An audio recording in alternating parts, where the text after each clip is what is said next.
ನೀಡಿದವರ ಪಟ್ಟಿ ನಮ್ಮಲ್ಲಿದೆ. ಅವ್ರನ್ನೂ ಕೂಡ ಆದಷ್ಟು ಬೇಗ ಅರೆಸ್ಟ್ ಮಾಡಲಾಗುತ್ತೆ.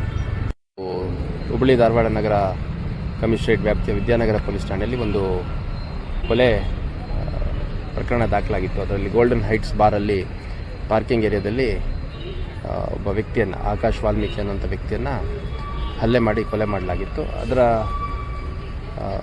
ಆರೋಪಿಗಳು ಒಟ್ಟು 4 ಜನರನ್ನು ನಾವು ಈಗಾಗಲೇ ಅರೆಸ್ಟ್ ಮಾಡಿದ್ವಿ.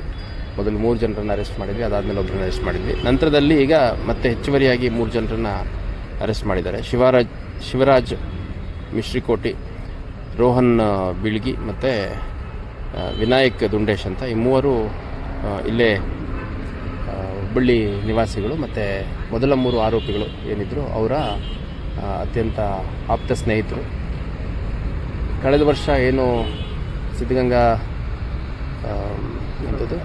ಸಿದ್ಧಾರೂಢ ಮಠದ ಪ್ರಿಮೈಸಸ್ಸಲ್ಲಿ ಏನೊಂದು ಸಂಘರ್ಷ ಆಗಿತ್ತು, ಒಂದು ಪ್ರಕರಣ ದಾಖಲಾಗಿತ್ತು. ಅವಾಗಿಂದ ಕೂಡ ನಿರಂತರವಾಗಿ ಇವರಲ್ಲಿ ದ್ವೇಷ ಮುಂದುವರೆದಿದೆ. ಮತ್ತು ಅವಕಾಶ ಸಿಕ್ಕಾಗ ನೋಡಿಬಿಟ್ಟು ಇವ್ರನ್ನ ಮರ್ಡರ್ ಮಾಡಬೇಕು ಅನ್ನುವಂಥದ್ದು ಭಾಳ ವ್ಯವಸ್ಥಿತವಾಗಿ ಭಾಳಷ್ಟು ದಿನಗಳ ಕಾಲ ಪ್ಲ್ಯಾನ್ ಮಾಡಿ ಏಕಾಏಕಿ ಎಕ್ಸಿಕ್ಯೂಟ್ ಮಾಡುವಂಥದ್ದು ನಮಗೆ ತಿಳಿದು ಬಂದಿದೆ. ಒಟ್ಟಾರೆಯಾಗಿ ಈ ಪ್ರಕರಣದಲ್ಲಿ ಇನ್ನೂ ಈವರೆಗೆ ಒಟ್ಟು 7 ಜನರನ್ನ ಅರೆಸ್ಟ್ ಮಾಡಿದ್ದೀವಿ. ಇನ್ನೂ ಕೆಲವು ಆರೋಪಿಗಳು ಪರೋಕ್ಷವಾಗಿ ಈ ಒಂದು ಕೃತ್ಯಕ್ಕೆ ಸಹಕಾರ ನೀಡಿದವರ ಪಟ್ಟಿ ನಮ್ಮಲ್ಲಿದೆ. ಅವ್ರನ್ನೂ ಕೂಡ ಆದಷ್ಟು ಬೇಗ ಅರೆಸ್ಟ್ ಮಾಡಲಾಗುತ್ತೆ. ಹುಬ್ಬಳ್ಳಿ ಧಾರವಾಡ ನಗರ ಕಮಿಷನರೇಟ್ ವ್ಯಾಪ್ತಿಯ ವಿದ್ಯಾನಗರ ಪೊಲೀಸ್ ಠಾಣೆ